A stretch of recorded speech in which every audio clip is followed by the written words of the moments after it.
지금 테슬라는 한 가지 질문을 받고 있습니다. 과연 이 회사는 여전히 혁신의 상징인가 아니면 리스크의 중심인가? 머스크의 발언 하나가 시장을 흔들고 리콜과 급여 논란이 동시에 이어지지만 그 안에서도 테슬라는 방향을 잃지 않고 있습니다. 자율주행 로보택시 사이버캡, 고성능 전기 픽업 트럭 사이버 비스트, 이 두 모델은 테슬라가 다시 기술로 증명하겠다는 선언에 가깝죠. 오늘은 이 변화의 흐름 속에서 테슬라가 어떤 선택을 통해 다음 국면으로 나아가고 있는지 살펴보겠습니다.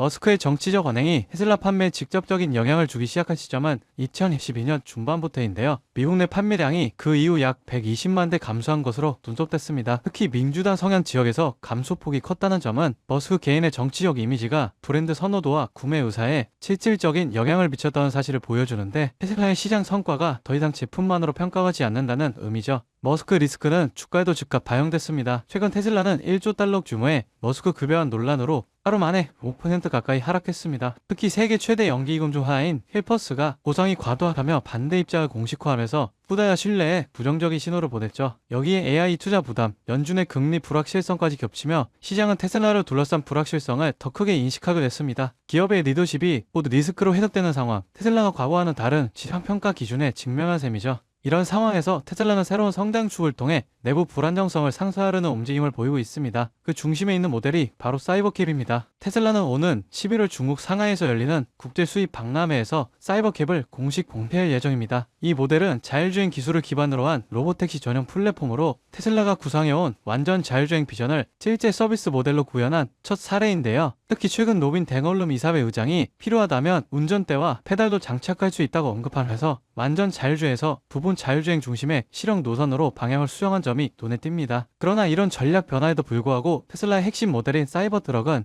여전히 품질 논란 중심에 서 있습니다. 출시 2년도 되지 않아 10번째 리콜을 맞이했기 때문인데요. 이번 문제는 라이트바 X자리 접착 불량이었지만 그 전에도 인버터, 강철 트림, 경고 등등 다양한 결함으로 리콜이 반복되었습니다. 이는 테슬라가 기술 혁신에 집중한 나머지 품질 관리 체계에서는 여전히 개선이 필요하다는 점을 드러냅니다. 제품 완성도에 대한 의심이 누적되면 새로운 모델 출시 효과가 시장 신뢰 회복으로 이어지기 어렵다는 점에서 테슬라가 풀어야 할 과제는 여전히 남아있습니다. 테슬라는 이에 대응하기 위해 재고해소 전략과 인센티브 강화책을 병행하고 있습니다. 사이버트럭의 분기별 판매량은 1만 6천 대에서 4천 대로 급감했는데 테슬라는 공격적인 인센티브 전략을 꺼냈죠. 사이버트럭 구매자에게 1년 무료 슈퍼차저, 풀셀프 드라이빙 옵션, 0% 금리 등 브랜드 신뢰 회복을 위해 투자를 하고 있습니다. 그런 가운데 테슬라는 다시 한번 기술력으로 반전을 시도합니다. 테슬라 코리아가 사이버트럭의 최상의 트림인 사이버 비스트의 환경부 인증을 완료하며 11월 국내 출시를 확정했습니다. 연륜 1개, 후륜 2개의 모터로 828마력, 123kWh 배터리로 최대 496km 주행거리를 확보했죠. 공차 중량 3톤이 넘는 픽업 트럭이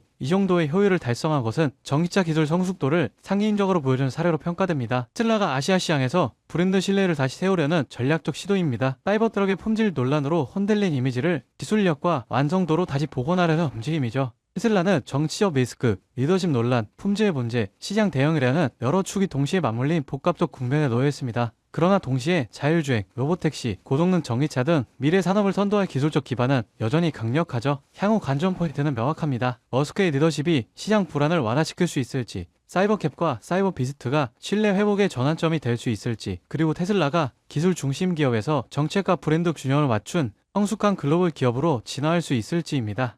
요즘처럼 방향성이 불확실한 장세 속에서 어떻게 해야 안정적으로 그리고 꾸준히 큰 수익을 가져갈 수 있을까요? 눈에 띄는 대장주들, 소위 말하는 M7 같은 종목들은 이미 너무 많이 올랐습니다. 지금 들어가서는 예전 같은 수익률을 기대하기 어렵죠. 하지만 진짜 기회는 항상 그 대장주들 바로 뒤에서 움직이는 수혜 종목들에게서 나옵니다. 이 기업들은 시가총액이 작고 아직 시장의 스포트라이트를 받지 못했기 때문에 조용히 움직이다가 한 번에 터질 가능성이 큽니다. 무엇보다도 소액으로 접근이 가능하고 리스크 관리도 훨씬 수월하죠. 즉 적은 자금으로도 큰 수익을 노릴 수 있는 구조가 바로 이런 종목들에서 만들어지는 겁니다. 지금도 테슬라 주가가 흔들리고 AI 성장세가 둔화된다는 얘기가 들리지만 실제로 시장 안쪽에서는 테슬라와 엔비디아 중심의 2차 AI 랠리가 이미 시작됐습니다. 첫 번째 파도는 2020년이었죠. 그때 테슬라가 10배 넘게 오를 때 그 옆에서 더 큰 폭으로 움직인 기업들이 있었습니다. 배터리셀을 공급한 파나소닉, 테슬라 모터 라인을 자동화한 SFA, 충전 인프라 기업 블랭크 차징은 불과 6개월 사이에 400% 이상 상승했습니다. 전기차를 만드는 회사보다 그 옆에서 기술을 공급한 기업들이 더 많은 수익을 냈다는 뜻이죠. 그리고 지금 그 흐름이 다시 한번 AI 산업 전체로 확장되고 있습니다. 엔비디아가 GPU 하나로 끝나지 않았죠. 데이터 센터, 로봇, 자율주행 칩, 엣지 AI까지 완전히 새로운 생태계를 만들고 있습니다. 그 덕분에 엔비디아의 공급망에 있던 TSMC, ASML, 슈퍼마이크로 컴퓨터 같은 기업들은 지난 1년 동안 각각 70%, 85%, 580% 이상 급등했습니다. 특히 슈퍼마이크로 컴퓨터는 엔비디아의 H100 GPU 서버를 조립하는 기업으로 불과 2년 전 주가 40달러대였던 게 지금은 600달러를 돌파했죠. 즉 진짜 기회는 이미 그 옆에서 만들어주고 있다는 거예요. AI 두뇌를 만드는 건 엔비디아, 그 두뇌를 실제로 움직이는 건 테슬라, 그리고 그 사이를 채우는 수많은 서포트 기업들이 더 높은 수익률을 기록했던 건 실제 수치로도 입증됐습니다. 그래서 저는 바로 그 종목들을 지금 이 자리에서 우리 구독자분들께만 공개하려고 합니다. 그리고 오늘 제 영상을 끝까지 봐주신 구독자분들을 위해 제가 직접 정리한 PDF 자료를 무료로 공유해드리려고 하는데요. 여기에는 제가 실제로 투자하면서 도움이 됐던 리서치, 그리고 각종 프로젝트 분석, 차트 보는 방법까지 다 담아뒀습니다.